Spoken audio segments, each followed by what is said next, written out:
Salut, c'est Ilu, le podcast du blog écrire-de-la-fiction.com, le podcast de tous ceux qui écrivent pour être lus. Dans Tilu, on parle de littérature, on parle de lecture, mais surtout, on parle d'écriture. Allez, en voiture.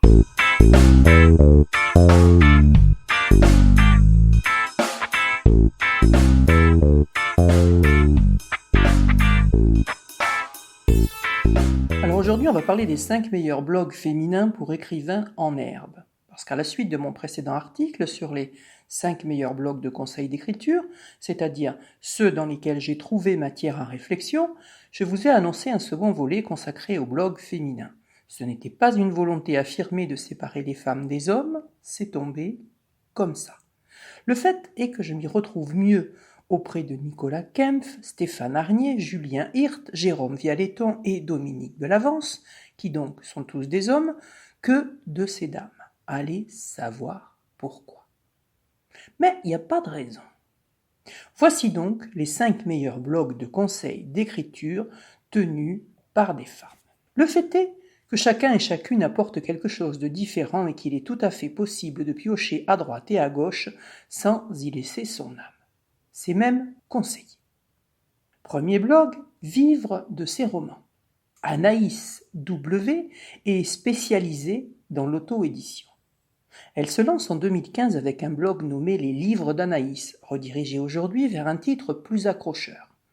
Sous-titre « S'épanouir en auto-édition et vivre de sa passion ». Tel est donc le programme qu'Anaïs s'est fixé et elle nous explique tout pour nous donner envie de franchir le Rubicon avec elle. La rubrique podcast rassemble des interviews diverses et variées avec une volonté marquée de balayer tout le spectre de l'auto-édition. Auteurs, graphistes, libraires, il y en a pour tous les goûts. Ailleurs, Anaïs partage des infos et livre quelques trucs et conseils pour ne pas perdre de temps dans l'onglet Le blog. Elle vend ses livres, Feel Good et Romance, dans l'onglet Boutique. Elle propose ses prestations d'accompagnement à la création d'un site auteur ou à l'auto-édition, onglet Service. Les autres rubriques qui nous intéresseront sont Publier son livre, Trouver ses lecteurs, L'état d'esprit pour réussir, les emails du mardi qui nous emmènent vers un formulaire d'inscription à son infolettre. Elle nous accompagne avec des articles tels que Comment publier son livre sur Amazon KDP, Diffuser son livre en librairie, Pourquoi choisir Books on demande, Comment référencer son livre à la FNAC, etc. Des conseils pratiques donc qui nous serviront uniquement si nous faisons le choix de l'auto-édition. Blog numéro 2, L'astre et la plume. Écrivez un roman dont vous serez fier. C'est ainsi que vous serez accueilli sur le site d'Astrid Serrin, L'astre et la plume.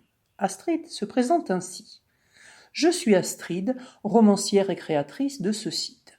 J'aide les auteurs à écrire des romans dont ils seront fiers en reprenant confiance en eux et en leur histoire. Pour ça, je partage quelques conseils, un peu d'inspiration et beaucoup de mes propres galères d'écriture. Effectivement, Astrid parle beaucoup d'elle. Dans une longue rubrique Mes expériences de romancière, elle revient sur son parcours. Mais pas que. Elle donne aussi tous les conseils dont nous aurons peut-être besoin, y compris les conseils de Stephen King que nous lisons dans à peu près tous les blogs traitant d'écriture et que nous possédons donc sur le bout des doigts. Si ce n'est pas votre cas, lisez Mémoires d'écriture, l'intérêt est dans les mémoires, pas dans les conseils. Les autres rubriques sont outils, exercices et challenges. Le challenge, c'est le NaNoWriMo, of course. On dirait bien que c'est un truc vraiment féminin, ce nano de novembre. Mon roman, Le Page de l'Aurore, on n'est jamais si bien servi que par soi-même, n'est-ce pas?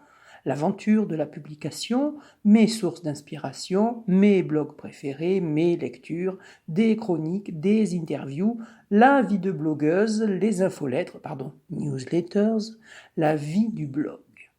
Enfin, Astrid parle bien de ce qu'elle connaît le mieux, elle-même. Au milieu de tout ça, elle publie timidement 2 premiers jets de midi nouvelles pleines de potentiel mais pas tout à fait aboutis. Ça vaudrait le coup de les retravailler et de faire une mise à jour. Depuis peu, Astrid propose aussi plusieurs formules d'accompagnement de 19 à 369 € en fonction de nos besoins. Blog numéro 3, Monde Fantasy. Monde Fantasy, c'est le blog de Zaha, autrement dit Virginie Vincent, qui publie de la fantaisie sous le pseudonyme d'Aline Winkler. Vous êtes perdu? Oui, moi aussi dans un premier temps, mais on s'y fait. D'autant que le blog de Zaha, c'est pas du chiquet. Dans le cas où vous voudriez apprendre quoi faire pour créer un univers, un autre, vous seriez à la bonne adresse. Il y a tout un onglet consacré entièrement à ça. On y trouve un tas de rubriques dont certaines, hélas, ne sont pas encore pourvues d'articles. Le temps de lire tout ce qui existe déjà à propos des cartes, de la géographie, la flore, la faune, les armes, les créatures légendaires, les plantes, et surtout les très nombreux articles se rapportant à la magie, les trous seront peut-être bouchés. C'est que Zaha étudie la question de très très près. L'onglet Création d'univers se double de deux autres, Astuces Fantasy et Le placard du magicien. Je n'ai pas écrit doublé au hasard, nombre d'articles se retrouvent dans les deux onglets et je n'en vois pas l'intérêt.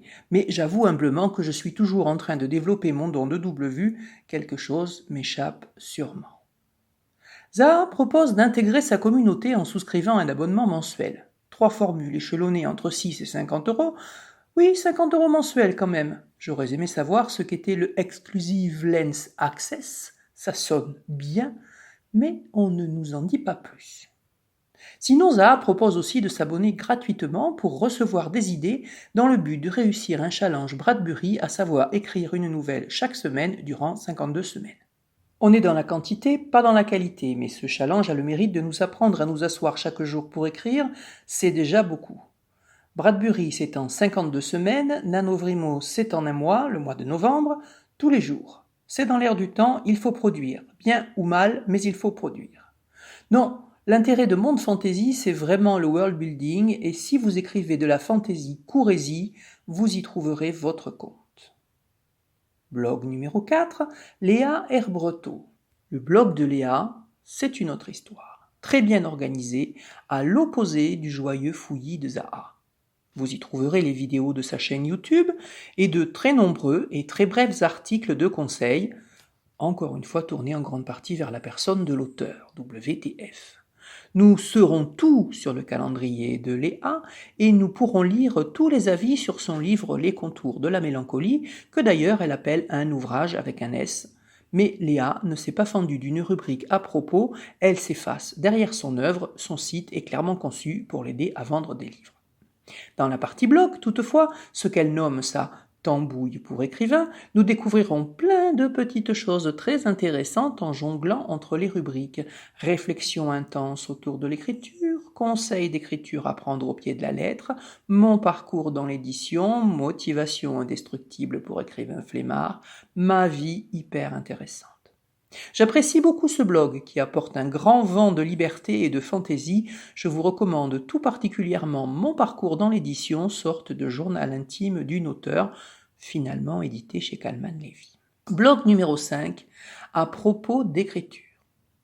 Marie-Adrienne Carrara est spécialisée en écriture biographique. Nous serons vite redirigés vers l'écrigraphe.com pour y découvrir tout ce qu'elle peut faire pour nous. Marie-Adrienne nous aide à écrire notre récit de vie et dans ce but, nous pouvons réserver quelques heures d'accompagnement en ligne ou la faire venir chez nous pour des entretiens. Enfin, chez vous. Chez moi, c'est trop loin. Mais ce n'est pas ce qui m'a intéressé dans son blog. Encore que ce soit très intéressant, aucun doute sur la compétence de la madame. Dans la partie blog à propos d'écriture, Marie-Adrienne donne quelques conseils judicieux et poste des articles d'ambiance agréables à lire. Mais j'ai déjà tout ce qu'il me faut, en particulier auprès de mes 5 garçons, et je ne peux pas passer tout mon temps à lire les autres, sinon je n'écris plus. Je dois faire un choix. Elle organise de temps en temps un concours de nouvelles, un de ceux où le début est imposé. Je m'abstiens de participer car je n'ai pas le temps, mais ça m'est arrivé. Toutefois, je ne peux qu'attester du bénéfice qu'il y a à travailler sous la contrainte d'un certain nombre de mots et d'un thème. Si vous avez du temps, laissez-vous tenter. Non, ce que j'aime avec Marie-Adrienne, c'est qu'elle m'a fait découvrir Jean-Philippe Depote et sa chaîne YouTube Alchimie d'un roman, à laquelle je me suis abonné dardard. Si vous ne connaissez pas, courez-y sans barguigner. Enfin, une petite mention spéciale pour le site Mécanisme d'Histoire, qui, bien que très basique en termes de conseils, nous permettra de tout apprendre sur le NaNoWriMo, des fois que. Voilà, mon petit tour d'horizon terminé pour aujourd'hui. N'hésitez pas à indiquer en commentaire les blogs que vous suivez ou encore mieux à m'écrire, je serai ravi de les découvrir à mon tour. Rejoignez l'atelier de fiction, atelier d'écriture créative en ligne. C'est un groupe Facebook de passionnés dans lequel est publié chaque jour un nouvel exercice. Tilu, c'est fini. Salut, à la semaine prochaine.